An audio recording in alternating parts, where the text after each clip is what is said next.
జై తెలంగాణ. నాగర్ కర్నూలు జిల్లాలో చాలా దారుణంగా ఒక చిన్న పాప చనిపోయింది. కులం పేరుతోని దూషించి వారిని కొట్టడంతోని ఆ పాప చనిపోయిందని ఆ కుటుంబ సభ్యులంతా బాధపడుతున్నారు. ఒక్క నిమిషం మనందరం ఆ పాప కోసం మౌనం పాటించి తర్వాత మన మీటింగ్ ప్రారంభించుకుందాం. ఒక్క నిమిషం నిలబడి దయచేసి ఆడబిడ్డలంతా నిలబడాలి. 2 నెలల పాప చనిపోయింది. ఇట్లాంటి కుల వివక్ష మన తెలంగాణలో ఉండొద్దు అనేటటువంటి ఉద్దేశంతో మౌనం పాటిద్దాం.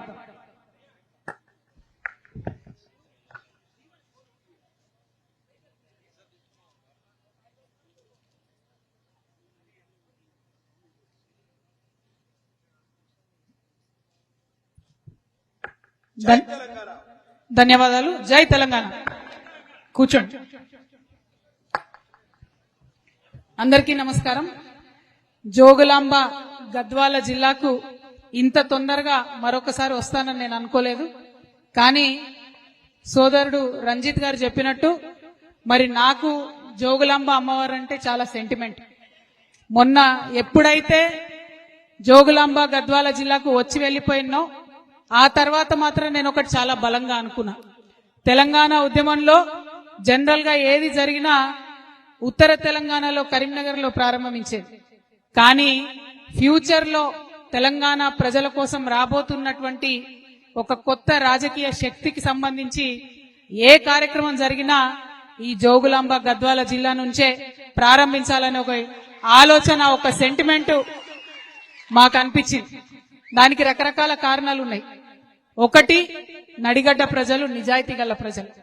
నడిగడ్డ ప్రజలు చాలా నిజాయితీ గల బిడ్డలు, మర్మం లేని మనుషులు. ఇంత పేదరికం ఉంటే, ఇంత కటిక దారిద్ర్యం ఉంటే కూడా భరిస్తున్నారు తప్పితే ఎవరిని తిరిగి ఒక మాట అంటలేరు. మీ కష్టాన్ని నమ్ముకొని మీరు బతుకుతా ఉన్నారు. మరి ఇటువంటి నియత్ గల్ల గడ్డ మీద నుంచి ఏ పని చేసినా ఆ జోగులాంబ అమ్మవారి ఆశీర్వాదం ఉంటదని చెప్పి మనస్ఫూర్తిగా నమ్ముతున్నాను. కాబట్టి ఇవాళ మరొకసారి ఇక్కడికి రావడం జరిగింది.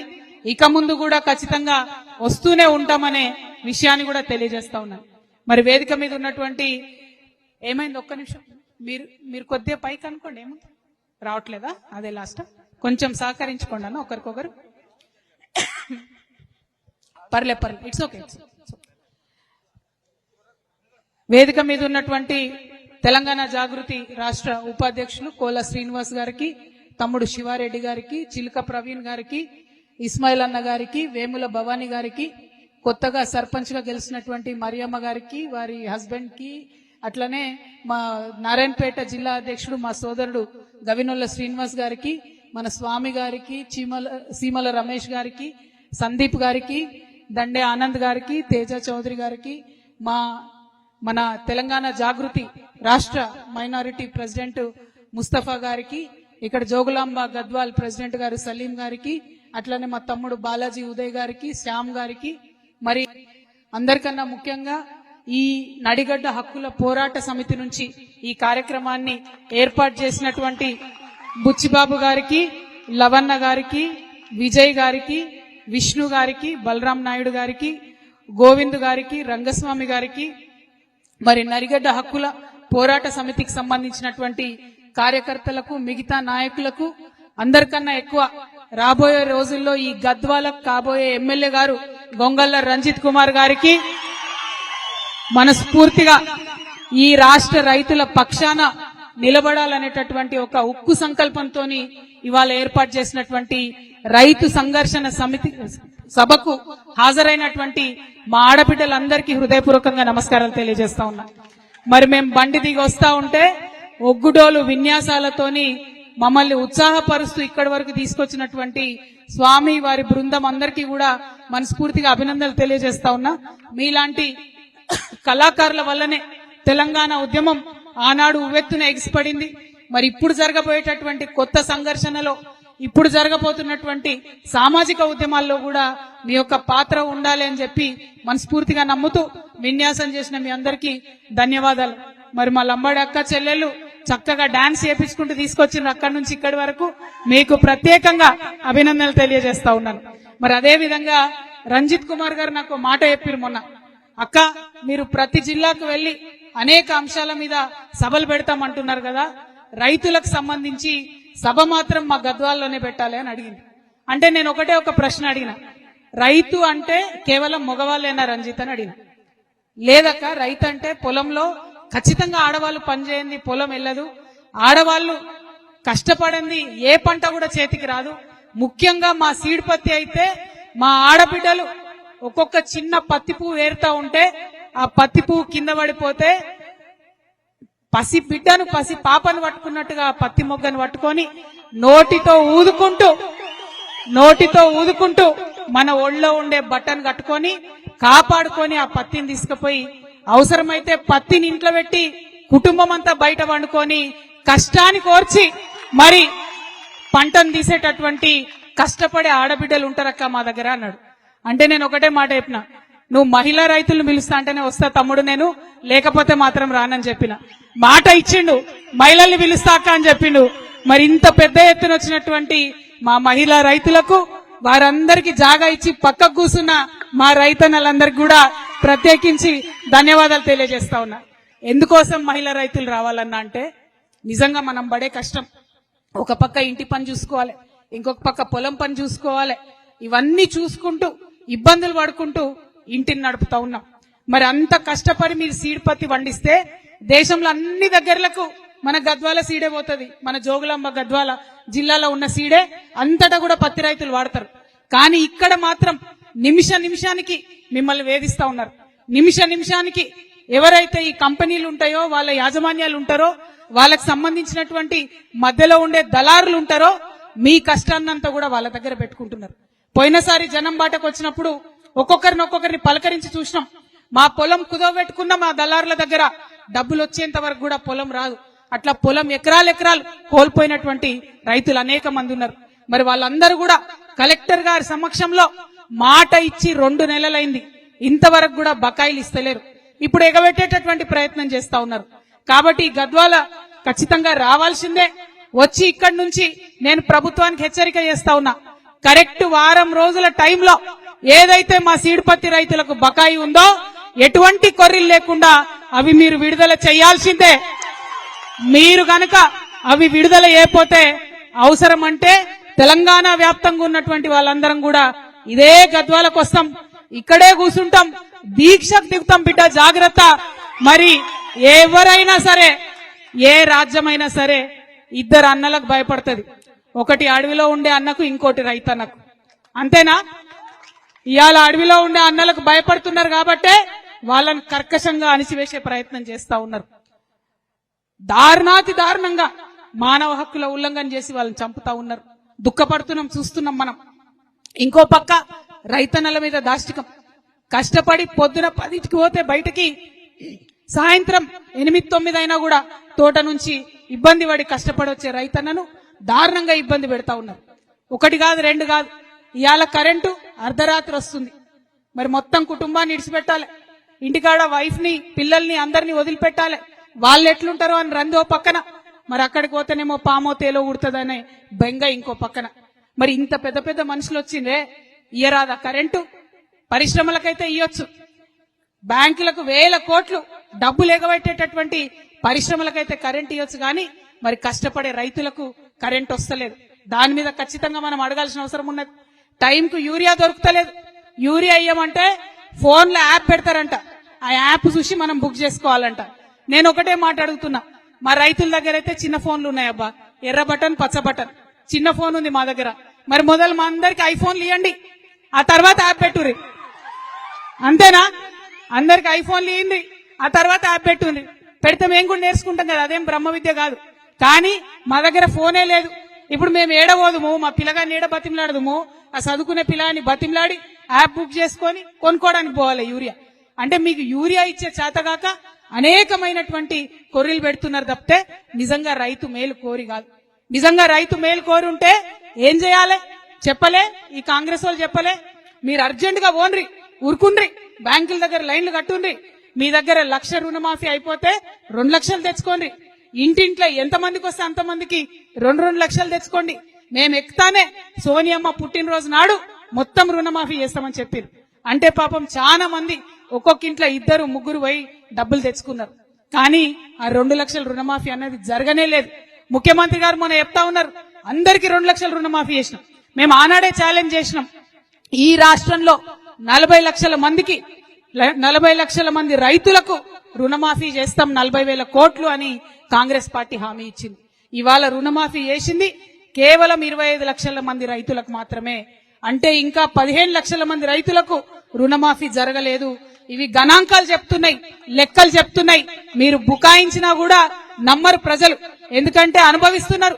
కొంతమందికి 50,000 ఉన్నోళ్ళకు కూడా రుణమాఫీ కాలే, కొంతమందికి 1,50,000 ఉన్నోళ్ళకు కూడా రుణమాఫీ కాలే. రుణమాఫీ అందరికీ చేయాలని చెప్పి ఈ ప్రభుత్వాన్ని నేను డిమాండ్ చేస్తా ఉన్నా. అదే విధంగా రైతు భరోసా ఎట్లయిపోయిందంటే ఎన్నికల కోసం ఇచ్చే గిఫ్ట్ లెక్క అయిపోయింది. మన ముఖ్యమంత్రి గారు ఏమాత్రం మొహమాటం లేకుండా ఇగో రైతు భరోసాకి వేస్తున్నా నేను, తర్వాత ఎన్నికలు పెడతా ఎంపీటీసీ డెప్యూటీసీ అని చెప్తున్నారు. అంటే కేవలం ఎన్నికలప్పుడే రైతు గుర్తొస్తుండ తప్పితే మిగతా టైంలో గుర్తొస్తలేరు. కాబట్టి రైతు భరోసా ఖచ్చితంగా వేయాలని నేను ప్రభుత్వాన్ని డిమాండ్ చేస్తా ఉన్నా.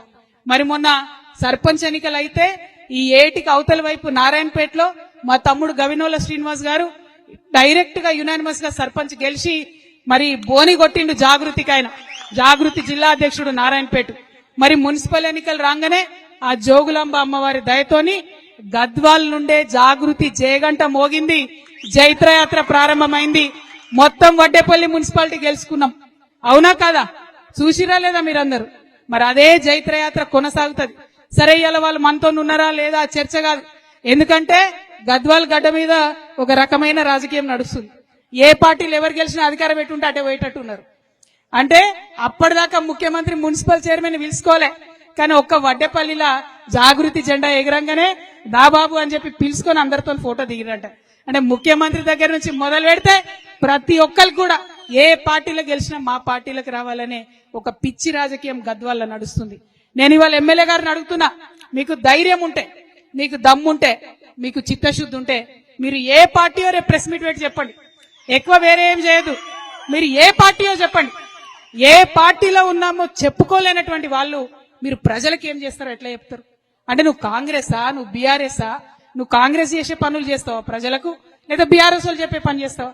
మరి ఏం చేస్తావు? ఏం చేయకపోతే ఎందుకున్నట్టు ఎమ్మెల్యే? రాజీనామా చేయి రాజీనామా. ఎందుకు అడుగుతా ఉన్నా అంటే బీఆర్ఎస్ పార్టీ నన్ను సస్పెండ్ చేసింది. నీతి ఉంది, నాకు ధర్మం ఉంది కాబట్టి ఆ పార్టీ ద్వారా వచ్చిన ఎమ్మెల్సీకి 1 నిమిషంలో నేను రాజీనామా చేసిన. నియత్ ఉండాలి, రాజకీయాలు చేయాలంటే నియత్ ఉండాలి, ధైర్యం ఉండాలి. ధైర్యం ఉంటేనే ప్రజాసేవలో ముందడిగే వస్తుంది. మరి ఇక్కడ ఎమ్మెల్యే గారిని అడుగుతా ఉన్నా నేను, మీరు ఏ పార్టీలో ఉన్నారు చెప్పండి ఫస్ట్ ప్రెస్ మీట్ పెట్టి. ఇందాక తమ్ముడు రంజిత్ అన్నట్టు ఈయన నెల నెలకు బీఆర్ఎస్ పార్టీకి చందా ఇస్తున్నంట. ఇయ్యడానికి వీరికి ఇంగితం లేకపోతే తీసుకోవడానికి బీఆర్ఎస్ పార్టీ కన్నా ఇంగితం ఉండాలి కదా. మరి వాళ్ళు ఎందుకు తీసుకుంటున్నారన్న విషయం వాళ్ళు కూడా ప్రజలకు ఖచ్చితంగా చెప్పాల్సినటువంటి అవసరం ఉంది. మరి అది బీఆర్ఎస్ అయినా ఇప్పుడు వచ్చిన కాంగ్రెస్ అయినా 12 ఏళ్ళు అవుతుంది. మనం చిన్నప్పుడు చదువుకునేది గుర్తుంది కావచ్చు మీ అందరికీ, బిరబిరా కృష్ణమ్మ పరుగులిడుతోంది అంటే మనం మంచిగా పెద్ద పాట అనుకొని పద్యం అనుకొని నేర్చుకున్నాం చిన్నప్పుడు. కానీ ఇప్పుడు కూడా బిరబిరా కృష్ణమ్మ మనని దాటుకొని పరుగులెడుతుంది తప్పితే మన నడిగడ్డకు మాత్రం నీళ్లు వస్తలేవు. తుంగభద్ర తన్నుకుంటే వెళ్ళిపోతుంది మన దగ్గరికి వెళ్ళి తప్పితే మన ప్రాంతానికి నీళ్లు వస్తలేవు. అటు తుమ్మిళ్ళ నుండి సగం కెపాసిటీ వర్క్ అవుతుంది, ఇటు నెట్టెంపాడైతే నా చిన్నప్పటి నుంచి నడుస్తూనే ఉంది నత్త నడకన. నత్తలు కూడా సిగ్గుపడుతున్నాయట, మమ్మల్ని ఇట్లా నెట్టెంపాడుకు కంపేర్ చేయకండి, దరిద్రంగా ఉంది, మమ్మల్ని అవమానం చేయకండి అని చెప్పి. నెట్టెంపాడదా ఆ పరిస్థితి. అంటే ఇక నీళ్ళు ఎప్పుడు రావాలి నడిగడ్డకు? మరి మన కష్టాలు ఎప్పుడు తీరాలి? రైతు అనేటోడు గుండె మీద చేసుకొని ఎప్పుడు పడుకోవాలి? ఈ విషయాల్ని దయచేసి ఆలోచన చేయాలి. అందుకే నేను కోరేది మిమ్మల్ని, అది బీఆర్ఎస్ కంప్లీట్ గా నడిగడ్డను మోసం చేసింది, ఫెయిల్ అయిపోయింది బీఆర్ఎస్ పార్టీ నడిగడ్డలో. కాంగ్రెస్ పార్టీ 2.5 ఏళ్ళైంది వచ్చి ఏదో చేస్తామని చెప్పొచ్చిర్రు, కంప్లీట్ గా వాళ్ళు విఫలమైన. మరి వాళ్ళ జరగాల్సింది ఏమున్నది? నాగర్ కర్నూల్లో నిన్న జరిగినటువంటి ఘటనలో మరి మాట్లాడాల్సినటువంటి అవసరం ఉన్నది. నీళ్లు రాకపోతే అడగాల్సినటువంటి అవసరం ఉన్నది. అట్లా అడిగేటోళ్ళు కొత్త వాళ్ళు రావాల్సినటువంటి అవసరం ఉన్నది. కాబట్టే మీ అందరి దయతోని ఒక ముందడుగేస్తున్నాం. ఖచ్చితంగా ప్రభుత్వంలో ఎవరున్నా సరే ప్రజలకిచ్చినటువంటి మాటలు, ప్రజలకిచ్చినటువంటి హామీలు మీరు ఇయ్యాల్సిందే అని చెప్పి నిలదీసి అడగడానికే తమ్ముడు ప్రవీణ్ చెప్పినట్టు ఒక ఆయుధాన్ని అయితే నూరుతా ఉన్నాం. ఆ ఆయుధం కొత్తగా వచ్చేటటువంటి ఆ రాజకీయ శక్తి ఖచ్చితంగా మీ అందరికి కూడా ఆయుధం అవుతుంది. ఈ నడిగడ్డకు నీళ్లు తీసుకొచ్చేటటువంటి ఒక వజ్రాయుధంగా మీ ముందుకు వస్తామని తెలియజేస్తా ఉన్నాం. అదేవిధంగా రంజిత్ కుమార్ చెప్పారు, మరి అత్త అల్లుడు తప్ప ఇక్కడ ఇంకో కొత్త ముఖం కనబడతలేదని. నాకైతే కొత్త ముఖం కనబడుతున్నది. మరి నాకైతే డెఫినెట్ గా ఒక కొత్త ఆలోచన ఉన్నటువంటి, అందరూ మా వాళ్ళే అనుకొని పనిచేసేటటువంటి ఒక కొత్త నాయకత్వం కనబడతా ఉంది. అందుకే చెప్పిన, రాబోయే రోజుల్లో కాబోయే గద్వాల ఎమ్మెల్యే గారని ఉట్టిగా చెప్పలే నేను, బరాబర్ జరుగుతుంది. ఆడబిడ్డల ఆశీర్వాదం ఉంటే ఖచ్చితంగా జరుగుతుంది. ఇక్కడికి వచ్చిన ఆడబిడ్డలు ఒకసారి ఆలోచన చేసుకోవాలి, పనిచేస్తున్నాడా లేదా రంజిత్, కొట్లాడుతున్నాడా లేదా రంజిత్, అదే విషయాన్ని దయచేసి ఆలోచన చేయండి. ఇవాళ ఇక్కడికి వచ్చిన వాళ్ళందరూ అయితే నవ్వుతున్నారు. మరి ఆయన పేరు చెప్పినప్పుడు పనిచేస్తున్నాడా తెలుసా మీకు? బానే పనిచేస్తున్నాడా? కొట్లాడుతున్నాడా? మీ పక్షాన కొట్లాడుతున్నాడా? మరి ఉంటారా, నిలబడతారా రేపొద్దున? పాపం 3 సార్లు పోటీ చేసింది, ఇప్పటికి 2 సార్లు పోటీ చేసింది. ఇప్పటికి మీరంతా మీటింగ్లలో చేతులు ఎత్తుతున్నారు, ఓటింగ్లలో మాత్రం ఇంకో దిక్కు ఎత్తుతున్నారు. అంతేనా? అట్లా చేయకూరి. ఎందుకంటే ఎలక్షన్ అప్పుడు ఎవరేమిచ్చినా తీసుకోవాలి, కానీ మనకెవరు పనిచేస్తారో వాళ్ళకే ఓటేసుకోవాలి. ఆ విషయాన్ని ఆలోచన చేయండి. ఎందుకంటే ఎలక్షన్ అనగానే ఇక అత్త వస్తారు, అల్లుడు వస్తారు, బయలుదేరుతారు. ఇప్పుడు వస్తున్నాయి, మళ్ళా జెడ్పీటీసీ ఎంపీటీసీ ఎన్నికలు వస్తున్నాయి.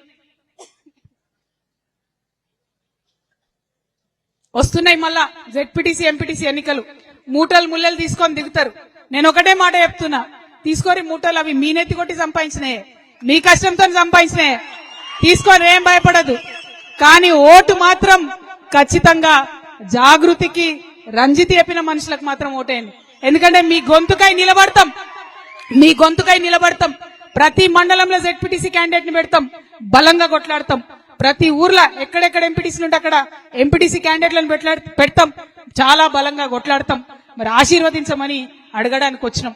ప్రతి ఒక్క విషయం మీద కొట్లాడతాం, ముఖ్యంగా మా ఆడబిడ్డల విషయం మీద బలంగా కొట్లాడతాం. 2500 రూపాయలు నెలకు మనకి ఇస్తామని చెప్పారు, ఇంతవరకు పత్తా లేదు. తులం బంగారం ఇస్తామని చెప్పారు, బాగా మెరుస్తుంది మీ మెడల బంగారం. రేవంత్ రెడ్డి ఇచ్చిందేనా? ఇచ్చిండా అమ్మా? అరే ఇచ్చిండ అనుకుంటారు మీరు, చెప్పకపోతే మరి ఇచ్చిరా రేవంత్ రెడ్డి? 2 చేతులు ఎత్తురి, ఒకసారి చూడరాడు. రేవంత్ రెడ్డి బంగారం ఎవరికి ఇవ్వలేదట, ఇచ్చిండా? మరి కొట్లాడాలన్నా వద్దా, వాటి కోసం అడగాలన్నా వద్దా? అది అడగడానికే ఇక్కడ దాకా వచ్చినాం. అయితే ఇవాళ నేను మా ఆడబిడ్డలకు ఒక పరీక్ష పెట్టదలుచుకున్నా. నాకైతే రంజిత్ చాలా గొప్ప చెప్పిండు, ఇక్కడ నుంచి కలెక్టరేట్ దాకా అందరు నడిచి వస్తారు మీతో. నడుస్తారా? ఓపికందా? ఆకలి అవుతుందా? ఏం కాదు, వచ్చినాక తిందాం. నేను కూడా తినకుండానే వచ్చిన హైదరాబాద్ నుంచి, అంతేనా? మరి రైతులకు రావాల్సిన ఈ అన్ని సమస్యల మీద కలెక్టర్ గారి దగ్గరికి శాంతియుతంగా మనం మార్చి చేసుకుంటూ పోదాం. ఈ గద్వాలలో తెలవాలి అందరికీ, జాగృతులు నడుస్తురు రైతుల కోసం. మిట్ట మధ్యాహ్నం ఎండలో ఆడబిడ్డలు, రైతన్నలు నడుస్తున్నారని తెలవాలి. ఒక సామెత ఉన్నది, రైతేడ్చిన రాజ్యం బాగుండదని ఒక సామెత ఉన్నది. మరి ఆ రైతులకు మిట్ట మధ్యాహ్నం ఎండలో నడిపిస్తున్నటువంటి ఈ రాజ్యం కూడా డెఫినెట్ గా బాగుండదు. వాళ్ళు వినాలే, రైతుల మాట విని వెంటనే మనకు రైతు భరోసా ఇవ్వాలి. మనకేదైతే పెండింగ్ ఉన్నటువంటి రుణమాఫీ ఉందో దాన్ని కూడా మాఫీ చేయాలని చెప్పి నేను ఈ ప్రభుత్వాన్ని డిమాండ్ చేస్తా ఉన్నాను. మళ్ళొక్కసారి నడిగడ్డ హక్కుల పోరాట సమితి తరఫున తరలి వచ్చినటువంటి రైతన్నలందరికీ ధన్యవాదాలు తెలియజేస్తూ, మరి అలసట లేకుండా నడుస్తారా? పక్క నాతోని నడుస్తారా? నాకు అన్నల మీద డౌట్, అక్కలు నడుస్తారు కానీ మళ్ళీ బండ్లు ఎక్కుతారా మీరందరు బయటకు పోయి? నడుచుడేనా? నడిచేటోళ్ళంతా చేయతాలే, నడిచేటోళ్ళంతా యూత్ అనుకుంటా అబ్బా నేను, మిగతా వాళ్ళంతా ముసలోళ్ళని ఫిక్స్ అయ్యి. అవునా? నడుస్తురా? జై తెలంగాణ,